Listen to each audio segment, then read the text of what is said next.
আপনি কি জানেন বাংলাদেশে এই বছর প্রায় 1,04,08,918টি পশু কোরবানি দেওয়া হয়েছে, যা কিনা আগের বছরের তুলনায় প্রায় 3,67,106টি বেশি। DWH এর প্রতিবেদন অনুযায়ী বাংলাদেশের কোরবানির অর্থনীতি পরিমাণ দাঁড়িয়েছে 1 লাখ কোটি টাকারও বেশি, যা বিশ্লেষকরা মনে করতেছেন। তাহলে বোঝা যায় যে বাংলাদেশের অর্থনীতিতে কোরবানি ঈদের ভূমিকা কত বেশি। বলা চলে যে কোরবানি ঈদের এই অর্থনীতি বাংলাদেশের অর্থনীতিকে আরো বেশি চাঙ্গা করে তোলে। আমরা অনেকেই মনে করে থাকি কোরবানির ঈদ মানে হচ্ছে চামড়ার বাণিজ্য। এটা একদম ভুল ধারণা। আজকের ভিডিওতে তাই আমরা কথা বলবো কোরবানির এই ঈদে আমরা কি কি খাত থেকে কিভাবে সরকার রাজস্ব আয় করে বা আমরা ইনকাম করে থাকি সেটা নিয়ে। তো ভিডিওটা না টেনে আশা করি শেষ পর্যন্ত দেখবেন, তাহলে অনেক নিউ ইনফরমেশন জানতে পারবেন। তো চলুন ভিডিওতে যাওয়া যাক। কোরবানি ঈদ আসলে বাংলাদেশের যে সেক্টরগুলো সব থেকে ভালো প্রদর্শনী করে তার মধ্যে রয়েছে এই ফ্রিজ সেক্টরটা। ফ্রিজ সেক্টরটার অসাধারণ একটা পারফরমেন্স করে এই কোরবানি ঈদকে ঘিরেই। আপনি জানলে অবাক হবেন, বাংলাদেশে প্রত্যেক বছর প্রায় 14 লাখ ফ্রিজের চাহিদা রয়েছে, যার মধ্যে 30% ফ্রিজের চাহিদা শুধুমাত্র এই কোরবানি ঈদকে ঘিরেই থাকে। আরও একটা ইন্টারেস্টিং বিষয় হচ্ছে বাংলাদেশে এই ফ্রিজের মার্কেট ক্যাপিটাল হচ্ছে প্রায় 10,000 কোটি টাকা, যার মধ্যে 5,000 কোটি টাকার ব্যবসা শুধুমাত্র তারা এই কোরবানি ঈদকে ঘিরেই করে থাকে, আর বাকি 11 মাস জুড়ে তারা পরবর্তী 5,000 কোটি টাকার ব্যবসা করে। ওয়ালটনের একজন সিনিয়র অফিসার দ্য বিজনেস স্ট্যান্ডার্ডের একটা সাক্ষাৎকারে বলেছিলেন তাদের যে প্রোডাকশন রয়েছে সেই প্রোডাকশনের প্রায় 50% প্রোডাকশন সেল দেয় তারা শুধুমাত্র এই কোরবানি ঈদেই। তাহলে আপনি বুঝতেই পারতেছেন যে এই একটা মাসে এই সেক্টরটা কি পরিমাণ ব্যবসা করে থাকে। তারপর রয়েছে আমাদের দ্বিতীয় খাত বা দ্বিতীয় আয়ের উৎস, সেটা হচ্ছে রেমিটেন্স। আমরা সবাই জানি বাংলাদেশ হচ্ছে কৃষি প্রধান নির্ভরশীল একটা অর্থনীতি, যা কিনা আস্তে আস্তে চেঞ্জ হয়ে উৎপাদনমুখী অর্থনীতিতে রূপান্তরিত হচ্ছে। কিন্তু বলা যায় যে বাংলাদেশের জিডিপিতে বা বাংলাদেশকে গড়তে যেই দুইটা খাত সব থেকে বেশি আমাদেরকে হেল্প করেছে সেই দুইটা খাত হচ্ছে পোশাক শিল্প খাত আর একটা হচ্ছে রেমিটেন্স খাত, যার মধ্যে আপনি জানলে অবাক হবেন বাংলাদেশে গত 46 মাসের মধ্যে সর্বোচ্চ পরিমাণ রেমিটেন্স এসেছে এই কোরবানি ঈদে, যার পরিমাণ ছিল 146 কোটি ইউএসডি ডলার।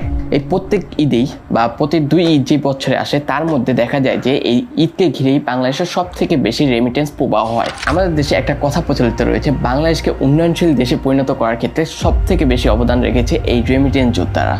তারা হচ্ছে আমাদের দেশের খুঁটি। তাই বোঝা যাচ্ছে যে এই রেমিটেন্স কোরবানি ঈদের অর্থনীতিতে একটা বিশেষ ভূমিকা রাখে। তৃতীয় নম্বর খাতটি হচ্ছে মশলা বাণিজ্য। বাংলাদেশের জিডিপিতে অসাধারণ একটা ভূমিকা রেখে থাকে এই মশলা বাণিজ্য। আপনি জানলে অবাক হবেন, বাংলাদেশে শুধুমাত্র 60% মশলা বিক্রি হয় এই কোরবানি ঈদে। এনবিআর এর সাবেক চেয়ারম্যান ডক্টর মোহাম্মদ আব্দুল মাজিদের মতে গোশত রান্না ও চামড়া সংরক্ষণের কাজে ব্যবহৃত হয় মশলা বাবদ এই সময় প্রতি বছর প্রায় 4,000 কোটি টাকার ব্যবসা করে থাকে এই মশলা বাণিজ্য।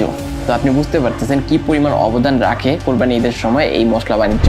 তারপর চতুর্থ নাম্বার খাতটি হচ্ছে আমাদের চামড়া বাণিজ্য, যেই খাতের সঙ্গে আমরা সকলে পরিচিত আর যেই খাতটা আমাদের দেশে বিশেষ একটা ভূমিকা রেখে থাকে। তো চলুন সেই খাতটা নিয়ে আপনাদের সঙ্গে এখন একটু কথা বলি। বাংলাদেশের বহুল পরিচিত বাণিজ্য হচ্ছে এই চামড়া বাণিজ্য। এছাড়াও বাংলাদেশের দ্বিতীয় বৃহত্তর রপ্তানি পণ্য হচ্ছে আমাদের এই চামড়া। একটা মজার ব্যাপার হচ্ছে কি, কোরবানি ঈদেই এই চামড়ার প্রায় 50% কালেক্ট করা হয়, আর এই কোরবানি ঈদেই সব থেকে মানসম্পন্ন চামড়াগুলো কালেক্ট করা হয় বা সংগ্রহ করা হয়।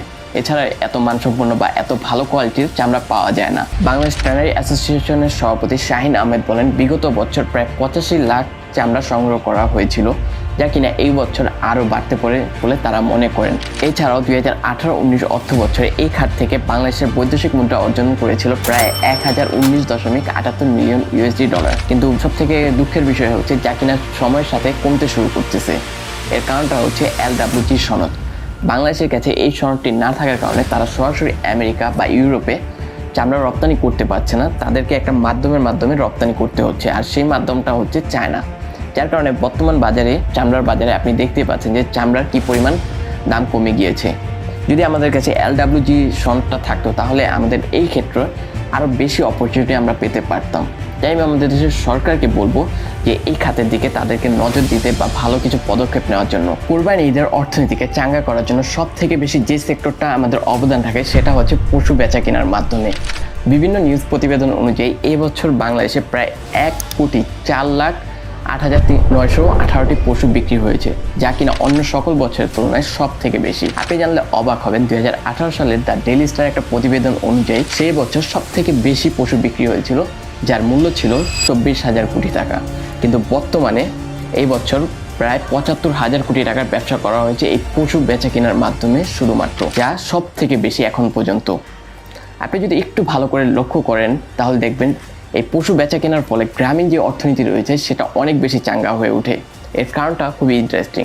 আপনি যখন হাটে যাবেন পশু কেনার জন্য তখন দেখবেন যে পশুগুলো কেনা হয় তা অধিকাংশই কেনা হয় নিম্নবিত্ত শ্রেণীর মানুষদের থেকে, যার ফলে তাদের হাতেও টাকা আসা শুরু করে অ্যান্ড তাদের ক্রয় ক্ষমতাও বৃদ্ধি পায়। এর ফলে দেখা যায় দেশের অর্থনীতি আরও সচ্ছল হচ্ছে, বাজারে কেনা বেচার পরিমাণ বাড়তেছে, যার ফলে দেখা যায় দেশের গ্রামীণ অর্থনীতিটা অনেক বেশি ফুলে ফেঁপে ওঠে এবং চাঙ্গা হয়ে ওঠে। বলা যায় কোরবানি ঈদে আমরা যেরকম আল্লাহকে খুশি করার জন্য স্যাক্রিফাইস করে থাকি, ঠিক তার থেকে বেশি আল্লাহ আমাদেরকে এটা নিয়ামত বা বরকত দিয়ে পরিপূর্ণ করে দেয়। তাই আমি বলতে চাই যে দুইটা ঈদ আমাদের দেশে আসে, এই দুইটা ঈদ আমাদের দেশের অর্থনীতির জন্য অনেক বেশি গুরুত্বপূর্ণ। কারণ এই 7 দিন বলেন বা 10 দিন, এই 10 দিনে হিউজ টাকার লেনদেন হয় আমাদের দেশে। আর একটা দেশের অর্থনীতি স্ট্রং বা গ্রো হওয়ার জন্য সব থেকে বেশি প্রয়োজন ওই দেশের মানুষ ভালো ব্যবসা করতে পারতেছে কিনা সেটা লক্ষ্য করা।